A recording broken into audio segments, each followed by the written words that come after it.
There's Cheryl Pounder, Jeff O'Neill, and Darren Dreger with you for the next half hour or so as we will gather all sorts of reaction from Florida on the Panthers' overtime win. And this was a game the Leafs didn't have to win, obviously, being up 2-0 in the series. But because of the way they lost it, does it sting more because it's one they probably should have won? Big-time wasted opportunity for the Toronto Maple Leafs, James. On a night that they didn't have their best stuff and they had an opportunity to win the game, it looked like it was over. They were out of energy. And then Morgan Rielly comes back and ties the hockey game. And then it was like, these are the different Maple Leafs. They're going to get it to overtime and win the hockey game. And when you're in overtime and you get trapped in your own zone, you are toast out there. And that's exactly what happened. Look at everyone just standing around. In this goal, Brad Marchand, the Leaf killer, just gets it on net. And Morgan Rielly's trying to box out in front. It goes off, and Woll doesn't pick it up, and it just bounces over the head. And now you've got the Florida Panthers back into the series. And if you're the Toronto Maple Leafs, you're hoping that this isn't the turning point. Like the Edmonton Oilers, where the LA Kings had an opportunity to get it out at the last second, they don't. And now the Oilers are what they are in the playoffs. The Leafs are hoping that's not the case with the Panthers. Yeah, and you don't want the six to get a little bit tighter for the Toronto Maple Leafs, knowing that there's belief in that room, right? They're cup champions for a reason. But for me, you have two two-goal leads, right? You're up 2-0, and then you find a way to fight back to get the 3-1 lead as well. So you can't give up those kind of leads in this game.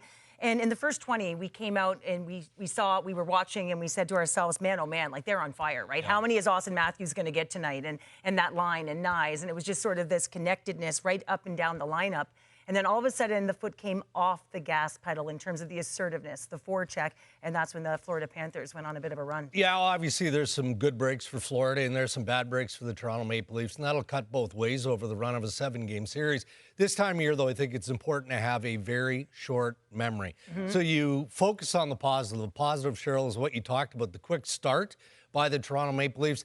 There's no good in overanalyzing what went haywire from Toronto's perspective in Game 3, because they are the defending Stanley Cup champs that you're playing against, and there was no way that this series was going to end in 4 games. We spent a lot of time talking about Leafs demons from playoffs past. It's something that it's the literal demon, Brad Marchand, like 12 goals, 21 assists in 31 career playoff games against the Toronto Maple Leafs and gets the OT winner on a decent bounce. But, I mean, technically that's the difference in the hockey game. But the game was really lost from the Leafs standpoint with those 3 straight Florida goals, 2 within a minute and change, 3 over an 11-minute span.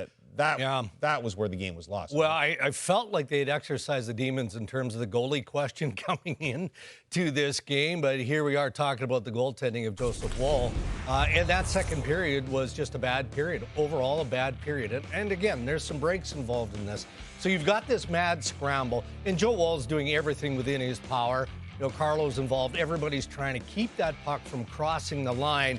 Well, it crosses the line. It's ruled a good goal. Reinhart gets credit. Now, the 3-3 goal, so Florida scores with 2 goals within a span of 1 minute and 4 seconds. Here's Carter Verhaeghe. It's a 2-on-1. Woll bites on there, and Verhaeghe puts it in. And probably the one that stings the most is the most obvious, and this is one that every NHL goaltender this time of year has got to make a save on. And that was the go-ahead goal to make it 4-3 for the Florida Panthers. That's a puck that cannot go in the net. I often talk about Joseph Woll and his performances where he can make the spectacular save, but there's always that one that's got an odor to it, and it's like you can't have that go in at that particular time in the hockey game. I mean, it seems like a warm-up shot. When you're in warm-up, you just cross the blue line and wrist it on net. This might get Gadjevic's leg, his rear end. I'm not sure what it is, but he's got to find a way to just stop this puck. Yeah. He just looks loose in his crease. I don't know how you make that save, but you got to make that save. It's so tough to score goals. Well, maybe not in this series. It seems like a lot of them are going in, but that can't go in there. And one of the big questions going into the next game, because I don't think Stolarz is going to be around anytime soon. Can this guy respond and shut the door for the Toronto? And you're right. Leafs? That's going to be the talk for the next 2 days. But it wasn't all on him. There was a letdown. It felt like in compete level for just that span in the second period. Yeah, in particular on the Verhaeghe goal. And when you're watching, there's an assertiveness that you have to make sure you're on the right side of the puck. And Mitch Marner was not. He started to blow the zone before they had had the puck on the wall. Anytime you go into the wall, you have to make sure that there's a second layer there, and the next guy up has to have good positioning.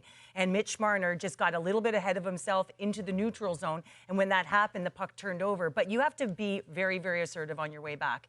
And I felt like he was kind of gliding on his way back. And anytime a defenseman goes down and they slide on a 2-on-1, they're sliding for a reason and with purpose. So let's just have a look at it. Two guys on the wall, but Mitch Marner's going to get ahead of the play, and he's going to do a little bit of a roundabout. Now all of a sudden you see the slide. Why you slide as a defenseman is not only to take away the pass, but also to buy yourself time so that a forward or a back checker can get back, and he's just not moving there, guys.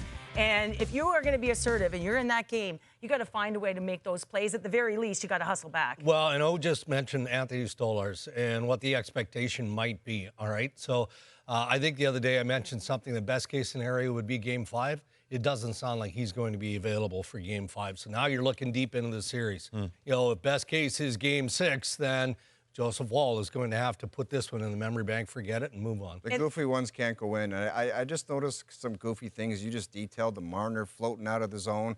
There was a William Nylander, I don't want to go get the puck in the corner. There was a couple things tonight where I'm like, that stuff's not... The old habits. Yeah, some of the old habits, I was like, that's not the team that we've seen the last 10 days, so let's flush that and move on to the next one. You got to flush it, but Woll is going to be in the net, and one of the things that you notice is when he plays the puck versus when Stolarz plays the puck. And as you know, a defenseman, when you go back and you know that you can provide an outlet to get that pass, you don't get pounded quite as often. So I expect that Woll will be staying in his paint maybe a little bit more. Well, you can't put the Artur Berube rule on him, where we told him don't ever leave the net because there's too much forecheck coming from the Panthers, and you need your goaltender back there to stop the puck for them. Yeah, with all those things you guys detailed, they're still that close to winning and being up 3-0 in the series. And we talk all the time about the bounces. Well, Morgan Rielly had a playoffs worth of bounces in this game. 2 off him and in, and 1 goal he gets off a Panther and in. Let's hear from Morgan Rielly. What do you see as the difference in this one? Not much. Close game. I thought both teams played hard, and we expected it to be competitive. We expected them to be desperate, and they were. After a really good start for you guys, what did you feel maybe turned a bit in their favor? Well, they just pushed back. I mean, I think that's just the nature of things. Obviously, a good start for us. And then as you go, the game evens out. And, I mean, like I said, they're a desperate team. We have to match that. Crazy bounces. Going in their net, going in your net. Just kind of bizarre that way.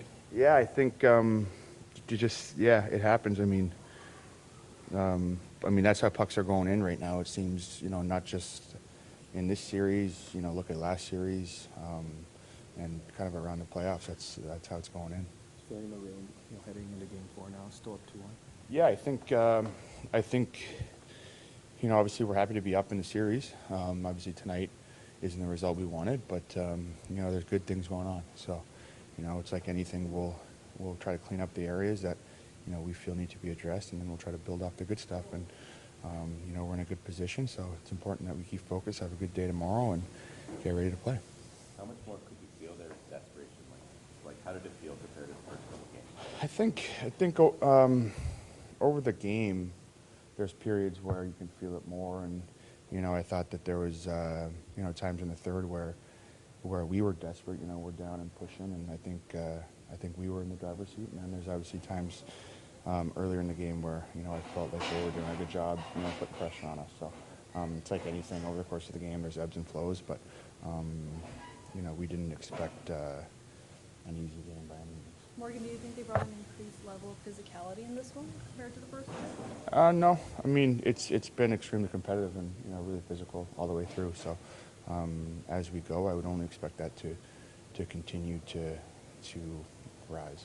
Joseph playing there, the goalie's moving the puck a lot. How much of a difference is it when there's a different goalie coming in? It's communication. You try to make it so it's not too different. You try to play the same way. And Joe was outstanding tonight, and I thought he did a good job playing the puck. So you try not to change anything depending on that kind of stuff. You try to kind of stick with the same program. Thank you, Morgan. And now the Leafs, John Tavares.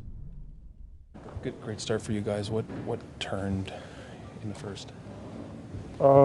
Well, I mean, they're a good team, and they pushed hard. We didn't execute as well, played through the pressure as well as we have, like you said, in the first, and throughout maybe the first couple games of the series. But we battled really hard in the third, kind of got some pressure back, stayed on it, and earned an opportunity to win in overtime. Just didn't get the break today. Now, what makes the Barkov line difficult to match up against? Pardon? What makes the Barkov line difficult to match up against?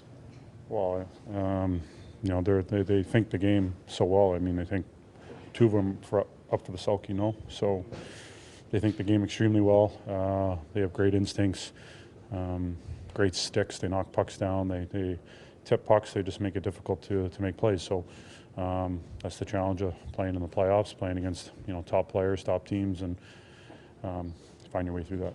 What can the game take away from how you battle back in the third as you look forward now to Game 4?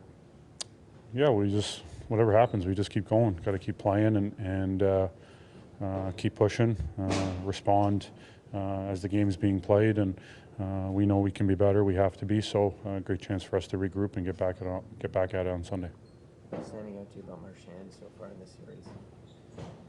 He plays hard. He's always played hard. He's obviously a very good player. So, go out there, play everyone hard, and for us to try to be at our best and continue to get better. You guys probably would have taken 2-1 up to start the series. What's the feeling heading into Game 4? Yeah, it's a battle. So, chance to regroup here. Excited about the opportunity that we have on Sunday. We're right there, so just keep going, and like I said, just have to keep getting better. Obviously, didn't get the break today. We know we can be better in a lot of areas, and a chance to regroup and reset and get back at it. Thank you, John. That last question, the Leafs would have definitely taken up 2-1 in the series headed to Game 4, and I think Leaf fans would feel the same way. But the tantalizing of those first 5 or 6 minutes where they score 23 seconds in and are up 2-0, and I'm sure everyone's starting to think this might happen. Well, yeah, and you're watching them and you're saying, well, I cannot believe, this is the Florida Panthers team, and they're taking their game completely away from them because it's all about dictating the pace of play. And the Toronto Maple Leafs were outstanding. There was like a wave. It was like a wave of momentum, the first line, then the second line, and the third line, and the fourth line. And they didn't have an answer. And it's going to start right off of the opening faceoff with the wraparound. And all of a sudden, that puck's going to come loose, and everyone's all on it. You can see that cross ice. And look at Tavares as well as Matthew Nye's net front. I mean, that puck's going to come off and either roll off by Matthew Nye to be able to get his hands on it and then to put it away. And then just the pace, dictating the dish, driving the middle of the ice. And you can see Tavares off the offside and then bites Bobrovsky, and then he does the wraparound to put it in. But I just felt like they played on the front foot, right? Those first 5 or 6 minutes, you always want to dictate the pace in someone else's barn, and you couldn't have scripted a better start. It was like, this is going to be 5-1, and they're going to be up 3-0, and everything is going to be rocking, and then NHL playoff hockey just happened. Yeah. And all the coaches have been talking about funneling pucks to the net, and crazy bounces started happening, and it just seemed like that momentum and that great start. Florida got comfortable and confident after that, and they started rolling over their forecheck and created momentum, and then all the craziness started happening. Goals just bouncing in off everywhere, and all the momentum was you could see the energy come out of the Maple Leafs when all that stuff started happening. Yeah. It's like they had no energy, they couldn't get on the puck, well, and they had no zip at all. The 3-1 Tavares goal, though, that somehow seemed to really wake Florida up, because I think they probably looked at each other on the bench and said, okay, now we're in real trouble of going down 3-0, because that's where they took off from there, essentially. Yeah, and I mean, we heard John Tavares talk about how they weren't able to play through the pressure of this game, but that's not an indictment on the series. That's just the reality of a couple of different situations in Game 3. So I think they'll take the positives from this. We've talked about the maturity of this group, the resiliency of this group. You've got key guys contributing here in Tavares, Nyes getting the offense going. Morgan Rielly offensively has been really, really solid. They just need some other guys to start contributing, like Matthews go down the list. There you go. Number 34, it's now 2 goals in 9 games. And look, I think we all agree he's playing well. Yeah. But at some point, right? Like when overtime started there, you're saying, okay, this is time for 34 to do something. Well, you're the big dog, you're wearing the C, all of those things, and the pressure is on your shoulders to get the job done. And right, I mean, I do like the details to his game, his stick and his defensive side of the puck, and the way he's willing to take a hit and give a hit.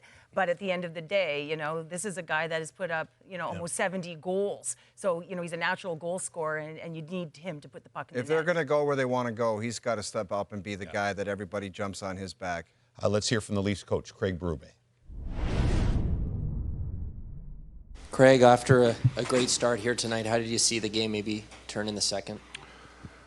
Yeah, they had a good second. We thought that we weren't direct in the second. Turned too many pucks over. Allowed them to come back at us and play their game, and got hemmed in too much.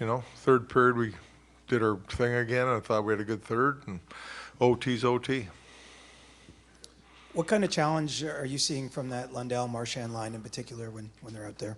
Well, I talked earlier about that line. That's a good line, and I mean, you got with Marchand on the line, it just adds more creativity to the line. He's a good player, makes plays, subtle little things he does on the ice, so makes it a more dangerous line offensively. Chris Tanev's right near the top of the league in hits taken in these playoffs. What are you seeing from him, and just how is he holding up? We saw that he had to leave the game at one point. Not from a hit. No, but why did he leave? that's no real reason. It was just something he had to do with equipment. It was like nothing. He wasn't hurt or anything. Yeah, I mean they forecheck hard and they're physical. That's the game. So, there's, can we get better holdups at times? Yes, and I think that's important that we do that. But, they're gonna bang the body. That's what they do. They rim everything in, and they're gonna get on you, and they're gonna be physical. He's fine. I mean, it's part of the game. We're gonna get hit. We're gonna hit. I mean, we're just got to deal with it. What can your group take forward from how you guys did push back, reset in the third? Well, just playing our game for the whole 60 minutes. Like, we had a good first, I thought, and then we came out in the second, and we just didn't be like, like I talked about, we got to be just direct with what we need to do. And, the third, I thought we got back playing our game, and we were pressuring and putting pressure on them and getting pucks in behind them and going to work. So we just got to continue to do that. And then overtime, I mean, we had our opportunities. We had ozone time and doing things. It's a bounce. That's what happens in overtime a lot of times. Craig, what led to the decision to go with Dennis Hildeby as a backup tonight, and what did you make of Joseph Woll's He was performance? sick. Murray was sick. And that's why. And what did you make of Joseph Woll's performance? Yeah, I thought he was really good. I mean, I don't love the fourth goal, but other than that, I thought he was solid. Thanks. Here is Joseph Woll. Joseph, what was the difference in your mind tonight? Yeah, I mean, it was a hard game on both sides and some different momentum shifts out there, but I thought we played a strong game, especially in the third and overtime, and the difference you see is just it's a bounce one way, and that's how playoff games go, so I'm just going to reset and get ready for the next one. Some strange bounces in the game both sides. How do you reset after some of those two early ones go in especially? Yeah, you just shake it off. Like you said, it's bounces, go both ways, and that's hockey, so just reset, focus on the next play. How much more emphasis are you putting on trying to play the puck on the Dolphins? Yeah, I mean, they rim the puck a lot, so I'm just trying to do my best to help us break out. What's the key in that scenario for you, playing the puck? Getting it to our defensemen or our players, yeah. Is it just speed and making a quick decision, or scanning early, or? Yeah, all those, yeah. How did you feel tonight, Joseph, just about your game? Good. I did the same thing as I always do, and just came out on the wrong side. What can the team take away from the way it battled back in the third there?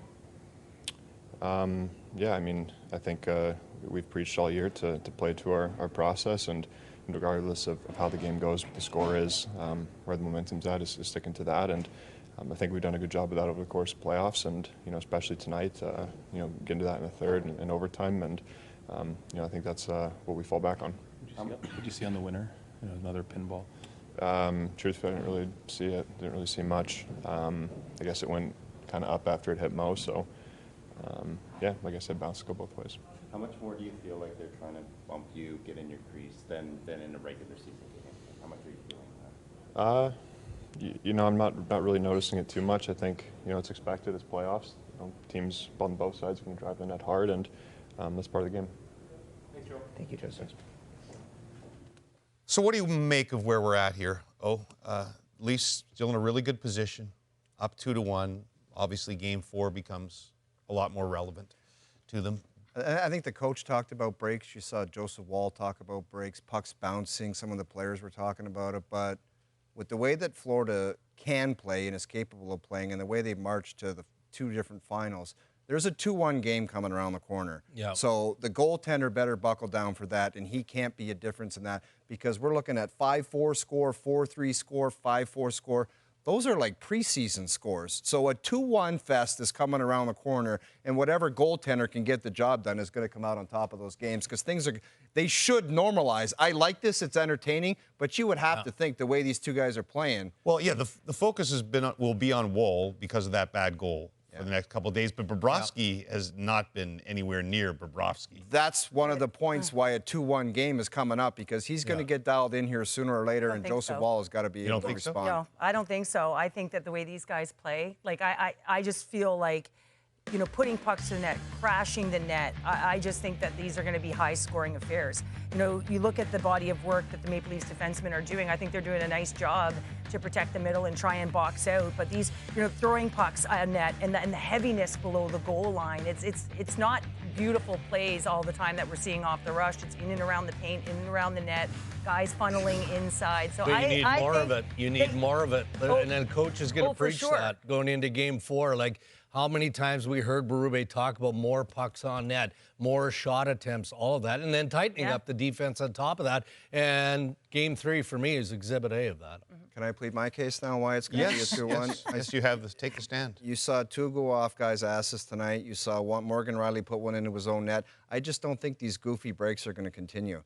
I think there's going to be a lot more shot blocking, and the goalies are going to tighten up, and that's why Joseph Woll has got to be ready to step up. I think there's a 2-1 fest. But isn't the playoffs all goals off, quote-unquote, asses?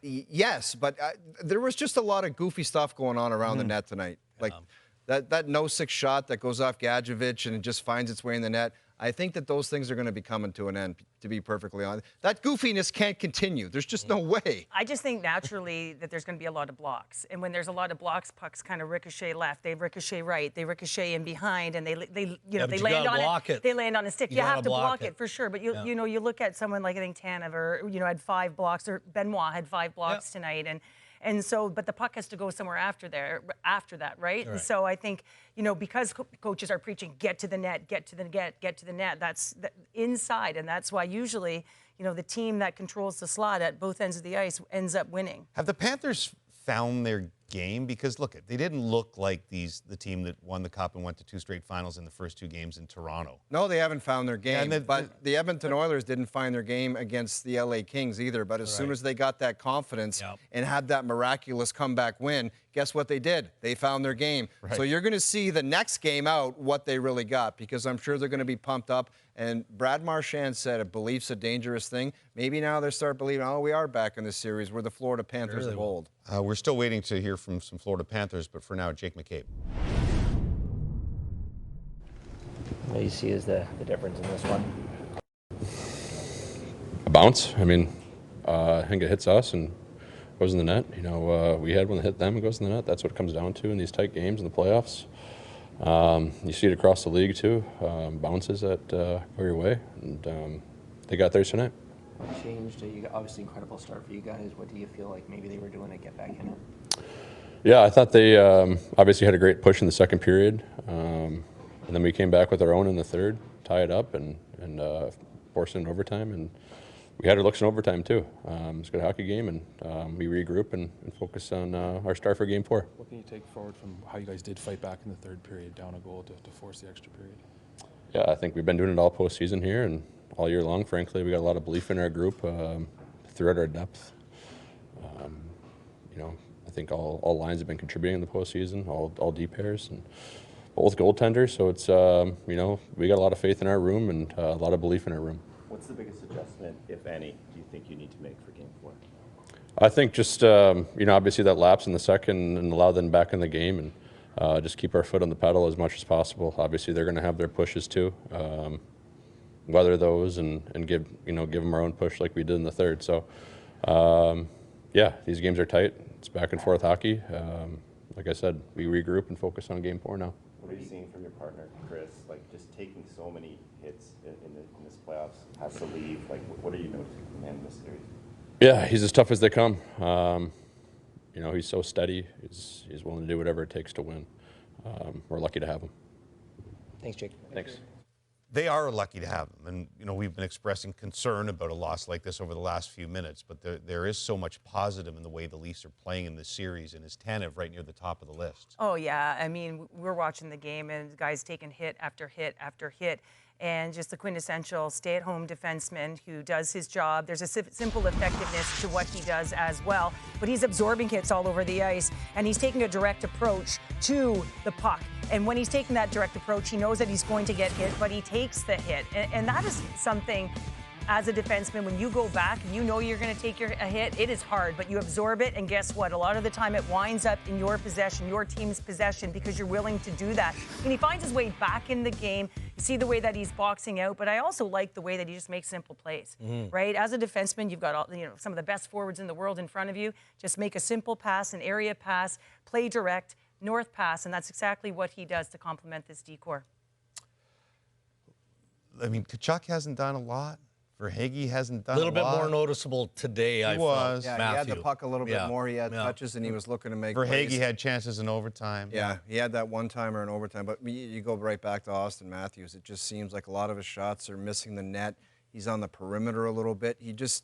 I don't know. There's something there, and we talked about the details of his game. Yes, he wins faceoffs. Yes, there's a complete game. He kills penalties. But that was a moment tonight where the Maple Leafs, the whole organization, they were waiting for somebody, because that would have been a massive moment to go up 3-0 against the defending champs. And you were thinking that would be the guy. That number 34 would be the guy tonight. Nylander's had his chances, and this guy just seems to be a little off. He is getting some of the chances, and early in the game, the stride looks good. It looks engaged, but it's just not happening around the net. And I don't know if he's got to get to the interior more, but just plays like this. I mean, that's not a bad opportunity, but it's not Austin Matthews' grade A. You're just looking for him to take the puck, whether it's in the offensive zone, neutral zone, a play like that. That usually it's just got to find a way to go in. You can talk about opportunities or chances on the slide. He's got to be the difference maker, because that's what he's supposed to do. Right. So there's the top of the food chain for the Toronto Maple Leafs. But you mentioned the Edmonton Oilers and the success that they had against L.A. Well, that success only came in the midpoint of the first round when the depth of the Oilers started to kick in. And you're looking at Victor Arvidsson, you're looking at Connor Brown, and you're looking at some of the other pieces, all of them. Yeah. So now you've got balance throughout. And it feels like not just Austin Matthews, that Toronto needs a little bit more of that. Like Domi has been spotty. Pacioretty is in the depth. You need a Bobby McMahon goal somebody or something like Lawrence Holmberg, Calle Yarncrook, like somebody. All of them are willing to pay the price and go to the net. They just have to find a way in that bottom six to contribute, maybe. Well, it's about execution. There was one guy that is executing, and it's nice. I mean, I think that he's been outstanding. I mean, he is built for the playoffs. There's no question about it. You're seeing his speed. You saw it in overtime. You're seeing him get to the paint. But most importantly, I think it was even on the third goal. He had 3 players on him coming up the wall. The way he reads pressure on his hip, I mean, is unbelievable, and that his spatial awareness. I remember him coming into the league, being on the wing, and making those plays off of the wall, coming out of his own zone, and saying, how is he doing that coming out of college? And now we're just seeing a maturity to his game. He's a real power forward. What a bright spot for the Toronto Maple Leafs. I don't know if the Panthers are having it's rare you have a team meeting after an overtime win, but they still haven't shown up. Once Paul Maurice does get to the podium, SportsCenter will bring it to you. You can watch our entire, if you missed any of this post-game Hot Zone, on YouTube as well. And, of course, we'll be back after Game 4.